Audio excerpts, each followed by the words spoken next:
Hey guys, I'm Max Schaefer from Runic Games, and we're showing Torchlight II here. The biggest upgrade from Torchlight 1 is the addition of multiplayer.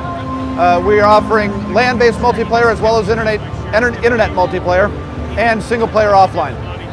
We got big, randomly generated outdoor areas. We've got 4 all-new character classes that you can be male or female and customize up. And we're coming out later this year. And the best news of all is that we're going to be $20 again. Now you'll know the other players on screen because they got the blue beams coming out of their heads. Brian, why don't you go back up and show them the other players up there that I was talking about? And you'll always be able to locate your friends because they'll be on the auto map. They're blazing a trail of destruction out this way. So we are using the same basic graphics engine and technology that we used in Torchlight 1, which means that it'll run on your old machines, on your old laptops, and still get good frame rate. Yeah, this is a brand new build. This is in the second act of the game. The game is broken down into 3 major acts, and each one has its own hub city and surrounding wilderness. This is obviously in a deserty area, and this is the second of 3 acts. And he started out in the town. You saw a little bit of the Act 2 town. That's where you'll get your quests and do your buying and selling and enchanting and all that sort of stuff. However, once you're out into these big wilderness areas, there are random quests that you'll run across and quest givers out there that'll give you a task to do just while you're out exploring. So there's a lot more exploration than there was in Torchlight 1. Brian is playing the new Embermage class, which is we just announced today. We have 4 character classes. The Embermage, which is sort of a sorceress. We've got the Outlander, who is sort of a wandering gypsy type that has some low magic, but also uses guns and pistols for ranged weaponry.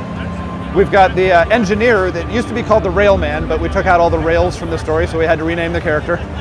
And the Engineer uses technology and also big 2-handed melee weapons, because he's a big, strong guy as well. And the 4th class is the Berserker, and he is a 2-handed, frenzied melee class that gets right in on the action. It's a lot of fun to play.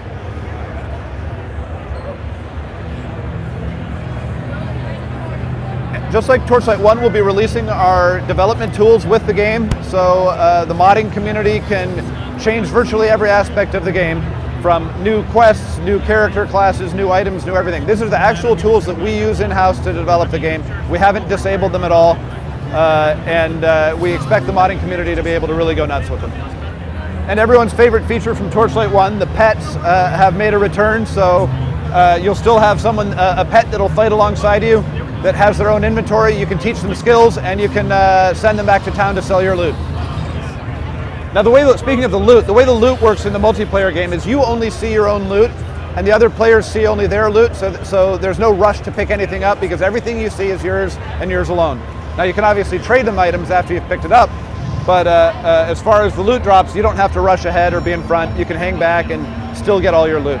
You'll share the experience points that you get with the other people who are in your immediate proximity, and we'll level up the difficulty of the monsters based on how many people are in the immediate proximity. But if they go somewhere else, the levels come back down, and you won't share experience points then. Yeah, the other cool thing about the outdoor areas is that there's a day-night cycle and weather effects. So we're in the desert here, so there's sandstorms here, but there'll be snowy areas in the game and rainy areas that all have full day-night cycles and weather effects. Really adds to the atmosphere of it. But that's it. It's an all-new build. Everything on screen here at PAX is brand new. We got a new user interface for this build, as well as the new levels and everything. So we're having a great time showing it here, and it's a lot of fun.